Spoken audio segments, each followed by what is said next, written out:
Un condensateur est un dispositif constitué de deux armatures métalliques séparées d'une certaine distance d. Ce condensateur peut être rempli par un diélectrique qui peut être tout simplement de l'air. Ce condensateur possède une armature qui sera positive et l'autre armature sera donc négative par influence électrique. La propriété principale d'un condensateur est de pouvoir stocker un nombre important de charges électriques sur ces armatures. La charge d'un condensateur est égale à C fois delta V indice C, C étant la capacité du condensateur et delta V indice C, la différence de potentiel aux bornes du condensateur. Donc comme on l'a dit, un condensateur ce sont deux plaques conductrices qui se font face, dont l'une est chargée positivement et l'autre négativement. Nous avions vu dans une vidéo précédente que, dans ce cas, le champ électrique à l'extérieur de ces plaques est nul, puisque les champs électriques s'opposent à l'extérieur. Par contre, à l'intérieur de ces deux plaques, les champs électriques s'additionnent. On a donc un champ total qui vaut 2 fois le champ électrique qui est créé par chaque plaque.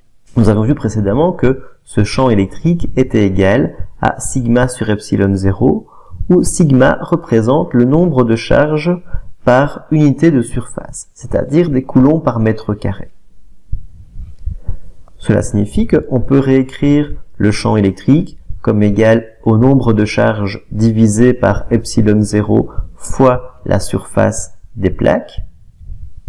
Or, on sait que, on l'a vu, le nombre de charges qui compose on a vu que le nombre de charges qui se trouve sur le condensateur est égal à sa capacité fois la variation de potentiel aux bornes du condensateur. On sait aussi que le champ électrique, c'est une variation de potentiel divisée par la distance. Et donc ici, la distance, ce sera bien sûr la distance entre les armatures.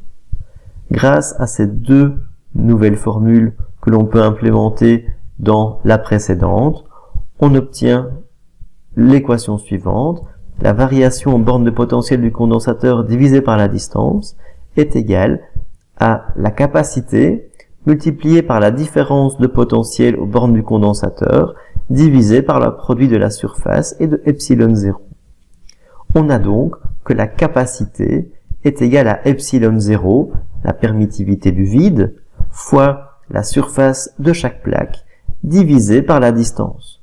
Cela signifie que si l'on veut augmenter le nombre de charges, puisqu'on sait que Q est égal à C fois delta VC, soit on augmente la différence de potentiel aux bornes du condensateur, soit on augmente la capacité, c'est-à-dire qu'on augmente la surface du condensateur, ou alors on diminue la distance entre les plaques. Pour accumuler les charges, le condensateur a besoin d'énergie. Cette énergie ne sera pas dissipée, contrairement pour la résistance, mais elle sera stockée sous forme de potentiel. Si on considère un condensateur chargé d'une charge petit q, alors on sait que cette charge est égale à la capacité multipliée par la différence de potentiel aux bornes du condensateur. Si on souhaite faire passer une charge infinitésimale de l'armature négative à l'armature positive, on doit fournir une énergie électrique qui sera égale à la charge multipliée par la différence de potentiel. Ceci est conforme aux définitions de l'énergie potentielle et du potentiel. Pour un nombre de charges plus important, grand Q, on va devoir fournir un travail qui sera la somme de toutes les énergies infinitésimales dépensées pour faire passer les charges infinitésimales. Cela revient à faire l'intégrale. L'intégrale de l'énergie électrique, c'est-à-dire l'intégrale de la variation de potentiel fois la charge infinitésimale. Or, on sait que la différence de potentiel est égale à la charge divisée par la capacité. La capacité étant une constante, il reste donc l'intégrale de Q fois dQ qui est égale à Q carré sur 2. Et au final, en tenant compte des bornes de l'intégrale, on obtient que l'énergie à fournir pour faire passer un nombre de charges grand Q est égale à 1/2 Q carré divisé par C. C'est-à-dire que l'énergie emmagasinée dans le condensateur, lorsqu'il a accumulé une charge grand Q sur ses armatures, ce sera égal à 1/2 fois la charge au carré divisé par la capacité. Ou encore, en utilisant le fait que la charge est égale à la capacité fois la différence de potentiel, on obtient que l'énergie du condensateur est égale à 1/2 fois la capacité multipliée par le carré de la différence de potentiel. Un diélectrique, c'est un matériau qui ne contient pas de charge électrique susceptible de se déplacer de façon macroscopique. Le milieu est par définition un isolant électrique, puisqu'aucune charge ne peut circuler en son sein. Alors lorsqu'on parle de déplacement macroscopique, cela signifie que les charges ne traverseront pas le matériau.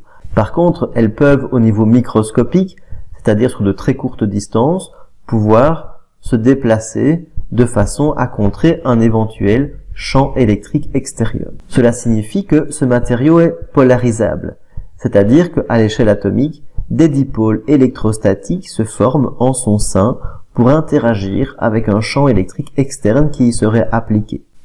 Nous voyons dans l'exemple ci-contre, nous voyons que l'armature du condensateur de gauche est positive, l'armature de droite est négative. Nous voyons dans le diélectrique que les particules négatives se sont légèrement décalées vers la gauche, puisqu'elles sont attirées par l'armature positive et repoussées par l'armature négative, mais ce déplacement n'est pas très significatif. Ce sont des déplacements sur de très très courtes distances. On peut donc avoir que le champ électrique global est égal au champ électrique externe qui sera compensé par le champ électrique interne en partie, et donc le champ électrique global sera égal au champ électrique externe moins le champ électrique interne de chacun de ces petits dipôles.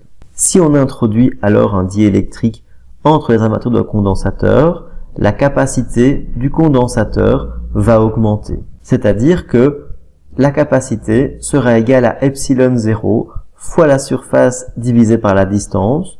Le tout sera multiplié par la permittivité relative que nous appelons epsilon R. Cette permittivité relative, elle dépend de chaque matériau. Nous avons ici un matériau montrant la permittivité pour plusieurs types de milieux.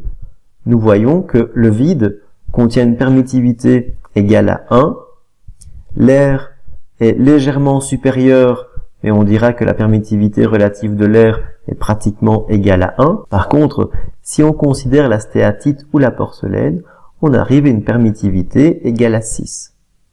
Cela signifie que si on place de la porcelaine entre deux armatures d'un condensateur, on multiplie la capacité par 6, c'est-à-dire qu'à différence de potentiel constante, on multiplierait par 6 le nombre de charges contenues dans le condensateur.